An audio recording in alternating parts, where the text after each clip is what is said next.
바울이 그 환상을 보았을 때 우리가 곧 마게도냐로 떠나기를 힘쓰니 이는 하나님이 저 사람들에게 복음을 전하라고 우리를 부르신 줄로 인정함이러라. 사도행전 16장 10절 말씀.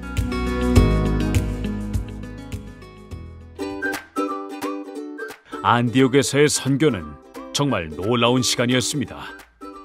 저도 이 시간을 통해 많은 것을 배우고 살아계신 하나님을 더욱 깊고 넓게 체험할 수 있었습니다. 맞아요. 저 또한 하나님의 은혜를 마음에 깊이 새길 수 있었던 시간이었습니다. 디모데, 실라, 우리 함께 2차 선교 여행을 준비합시다. 이번에 아시아 지역으로 넘어가 복음을 전하도록 합시다. 네, 알겠습니다. 너무 기대됩니다. 하루라도 빨리 아시아 땅에 가서 예수님을 알려주고 싶습니다. 바울과 실라 그리고 디모데의 아시아 2차 선교 여행은 뜨거운 마음으로 준비했어. 하지만 안타깝게도 멈출 수밖에 없게 되었어. 왜? 무슨 일인 거야? 아시아 지역에는 예수님을 믿고 구원받아야 할 사람들이 많았지만 성령님이 바울 일행의 발걸음을 멈춰 세우셨어. 아니, 왜? 마게도냐로 건너오세요. 당신의 도움이 너무너무 필요합니다. 마게도냐. 마게도냐.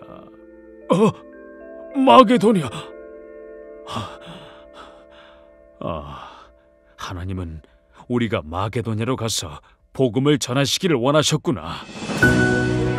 실라, 디모데, 내가 어젯밤 꿈에 하나님이 보여주신 환상으로 우리의 목적지를 정했소. 아시아가 아니었습니까? 어디든 좋아요. 기쁘게 가겠습니다. 그곳이 어디인가요? 마게도냐로 갑시다. 사람이 마음으로 자기의 길을 계획할지라도 그의 걸음을 인도하시는 이는 여호와십니다. 우리가 계획한 것을 내려놓고 하나님의 뜻에 따르도록 합시다. 와, 사도 바울은 하나님의 계획에 따라 자신의 계획을 변경했어. 진짜 믿음의 사람이야. 맞아. 내가 준비해놓은 것이 한순간에 바뀌면 사실 속상하고 마음도 좋지 않을 것 같은데 사도 바울은 하나님의 뜻이 어디 있는지 알게 되자 한치의 망설임도 없이 행동으로 옮기며 순종했어. 우리도 하나님이 말씀하시면 그 말씀에 따르는 제자가 되자.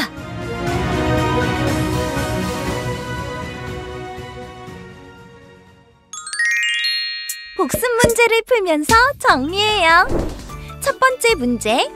바울이 아시아로 복음을 전하러 갈 때 가지 못하게 막았던 사람은 누구인가요? 1번 디모데, 2번 바나바, 3번 성령님, 4번 베드로.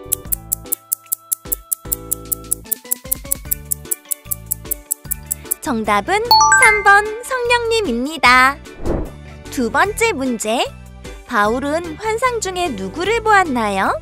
1번 마게도냐 사람, 2번 비두니아 사람, 3번 빌립보 사람, 4번 예루살렘 사람.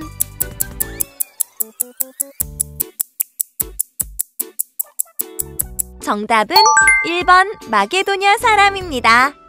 다음 시간에 또 만나요. 샬롬!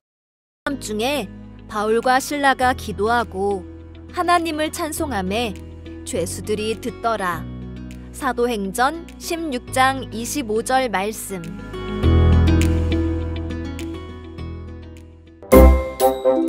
빌립보에서 이렇게 복음을 듣고 세례를 받는 사람들이 있다는 것이 얼마나 기쁜지.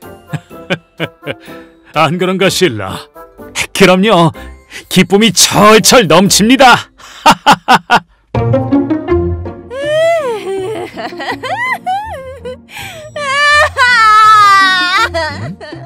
무슨 울부짖는 소리 안 들리는가? 네, 들려요. 저쪽인 것 같은데요. 당신들은 지극히 높으신 하나님의 종이군요. 구원의 길을 전하는 사람들이 여기 빌립보까지 오다니.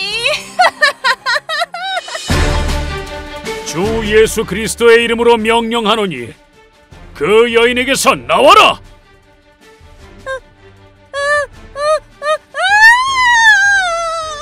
어머, 지금 저 여인의 몸에 있던 나쁜 귀신을 바울이 쫓은 거야? 우와, 예수님의 이름으로 명하노니. 이 한마디면 귀신들도 벌벌 떠는구나. 맞아. 예수 그리스도의 이름으로 귀신을 쫓았지만 큰일이 하나 생겼어. 큰일?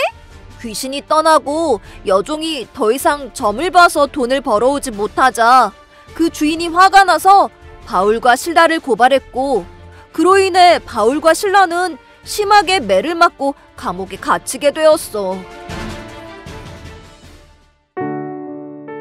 실라, 많이 아프지? 네, 많이 아프네요. 하지만 제 마음 안에는 여전히 하나님이 주신 평강과 기쁨이 있어요. 자네도 정말 지독히도 하나님을 사랑하는구만. 사실 나도 그렇다네. 아니, 저 몸으로 어떻게 저렇게 이야기할 수 있지? 그러게 말이야. 바울과 실라는 감옥에 갇혀 있었지만 오히려 하나님을 찬양했어. 절망으로 가득 찬 감옥에 바울과 실라가 부르는 찬양 소리가 감옥에 갇힌 죄수들의 귀에 울려 퍼졌지.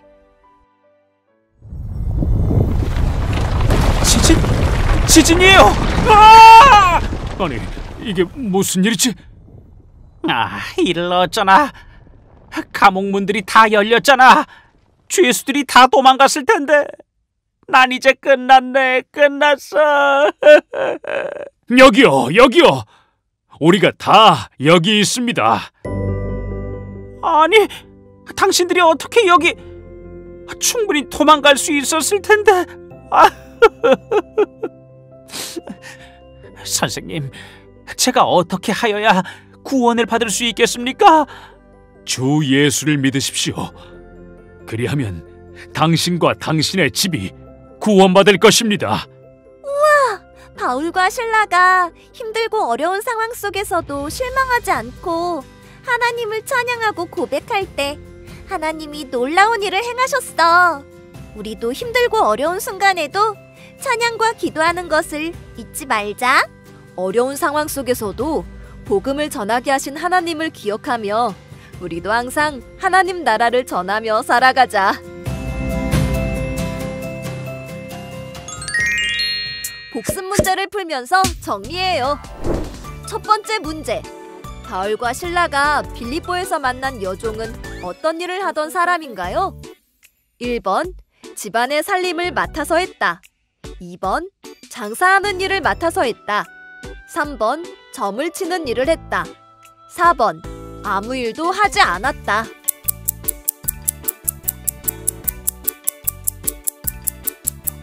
정답은 3번, 점을 치는 일을 했다입니다. 두 번째 문제. 바울과 실라가 감옥에서 기도와 찬양을 했을 때 일어난 일이 아닌 것은 무엇인가요? 1번, 간수들이 와서 괴롭혔다. 2번, 지진이 일어났다. 3번, 감옥이 움직이게 되었다.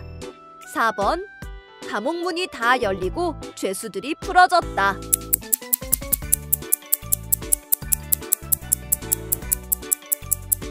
정답은 1번, 간수들이 와서 괴롭혔다입니다. 하나님의 나라를 전파하며 주 예수 그리스도에 관한 모든 것을 담대하게 거침없이 가르치더라. 사도행전 28장 31절 말씀.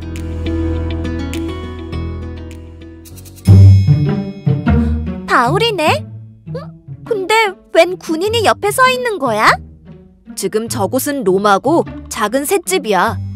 바울은 억울한 일을 당하고 죄인의 신분으로 로마까지 끌려와 군인의 감시를 받으며 지내게 되었어. 하나님, 사랑하는 하나님, 제가 갈 수 있는 한 멀리까지 복음을 전하겠습니다. 형제 여러분, 저는 우리 백성이나 조상들의 관습을 거스르는 일을 하지 않았습니다. 지금은 비록 억울하게 로마에 끌려온 듯 보이지만 결코 우연이 아닙니다. 이 모든 것은 이스라엘에 소망을 두신 하나님의 놀라운 계획하심입니다. 그렇군요. 그렇다면 하나님의 계획은 무엇일까요? 놀라운 그 계획은 하나님 나라를 전하기 위함이지요. 바울, 궁금해서 이렇게 또 찾아왔습니다. 뭐가 그리도 궁금하셨습니까? 아니, 그때 말했던 하나님 나라 말입니다. 우리 유대인들이 아는 것과는 좀 다른 것 같아서 말입니다. 네네, 그러실 수 있습니다. 저도 그랬으니까요. 조금 더 자세히 설명해 주십시오. 하나님의 아들, 독생자 예수, 그분이 십자가에서 우리의 모든 죄들을 대신하여 죽으셨습니다. 그리고 다시 부활하셨지요. 그 사실을 믿고 고백하면 진짜 구원에 이르고 영원한 나라, 진짜 하나님 나라에 갈 수 있는 것입니다. 그게 정말입니까? 예수님에 대해 더 알려주세요. 어서 오세요. 환영합니다. 들어들 오세요. 이곳에 가면 하나님 나라에 대해 들을 수 있다고 해서 찾아왔습니다. 맞아요. 복음을 전하는 분이라고 들었습니다. 네, 맞습니다. 가서 제자 삼으라는 예수님의 명령을 가지고 이곳까지 오게 되었지요. 여러분에게 제가 보고 듣고 겪은 놀라운 그분의 이야기를 기쁘게 들려드리지요. 바울은 정말 전도왕이구나. 맞아. 그런데 바울의 말을 들은 모든 사람들이 복음을 받아들이고 믿음으로 고백하진 않았어.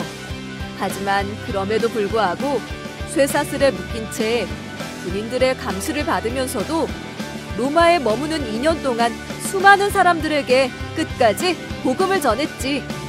역시는 역시다 정말. 하나님의 사랑을 경험한 바울에게 포기란 없었다는 게 큰 도전인걸? 좋아, 나도 오늘부터 포기하지 않고 복음을 전하겠어. 아자! 그래, 땅 끝까지 내 증인이 되라고 하신 예수님의 말씀을 기억하며 복음을 들고 달려나가는 사람이 되자. 복습 문제를 풀면서 정리해요. 첫 번째 문제, 바울이 재판을 받기 위해 도착한 곳은 어디였나요? 1번 마게도냐, 2번 빌립보, 3번 에베소, 4번 로마.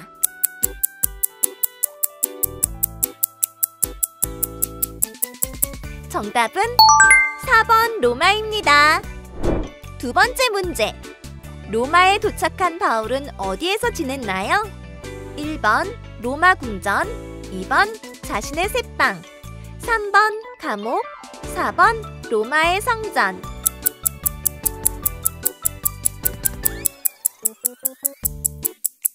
정답은 2번 자신의 새방입니다. 다음 시간에 또 만나요. 샬롬. 하나님은 이 세상의 모든 것을 만드셨어요. 그 중에 나는 하나님이 정성껏 만든 최고의 작품이에요. 하나님은 나를 사랑하셔서 행복하고 신나는 일만 가득한 천국을 준비해 놓으셨어요. 그리고 하나님은 나와 항상 가까이 있고 싶어 하셨어요. 그러나 죄 때문에 우리는 천국에 갈 수 없어요. 죄는 하나님을 모르고 멀리하는 거예요. 우리는 모두 이런 마음을 가지고 태어난 죄인이에요. 그래서 친구를 미워하거나 다투기도 하고 욕심을 부리고 나쁜 말을 하기도 해요. 아무리 부모님 말씀을 잘 듣고 공부를 열심히 하고 착하게 살아도 천국에 갈 수 없어요. 그러나 하나님은 우리를 사랑하셔서 천국에 갈 수 있는 길을 주셨어요. 바로 하나밖에 없는 아들 예수님을 보내주셨어요. 아무 죄도 없는 예수님은 우리 죄를 대신해 십자가에 못 박혀 돌아가셨고 3일 만에 다시 살아나셨어요. 지금은 천국에서 우리를 기다리고 계셔요. 예수님을 믿으면 천국에 갈 수 있어요. 예수님을 믿는다는 건 예수님께서 우리 죄를 대신해서 십자가에 죽으시고 3일 만에 다시 살아나신 것을 믿는 거예요. 예수님을 영접해요. 영접은 예수님을 내 마음속에 왕으로 모시는 거예요. 예수님을 영접하면 죄를 용서받고 하나님의 자녀가 돼요. 이제 영접 기도를 해볼까요? 하나님, 제가 죄인인 것을 알았어요. 그래서 영원히 죽을 수밖에 없었는데 예수님을 보내주셔서 감사해요. 저의 죄 때문에 십자가에서 죽으시고 다시 살아나신 예수님을 믿어요. 제 마음에 찾아와 주세요. 예수님과 친하게 지내고 싶어요. 예수님의 이름으로 기도합니다. 아멘. 이제 우리는 하나님의 자녀가 되었어요. 예수님은 나와 항상 함께 하시고 하나님이 기뻐하시는 일을 하게 도와주실 거예요. 교회 가서 예배드리고 성경 읽고 좋았던 일은 하나님께 감사드리고 잘못한 일은 솔직하게 이야기하면 하나님과 더욱 친해질 수 있어요. 오늘도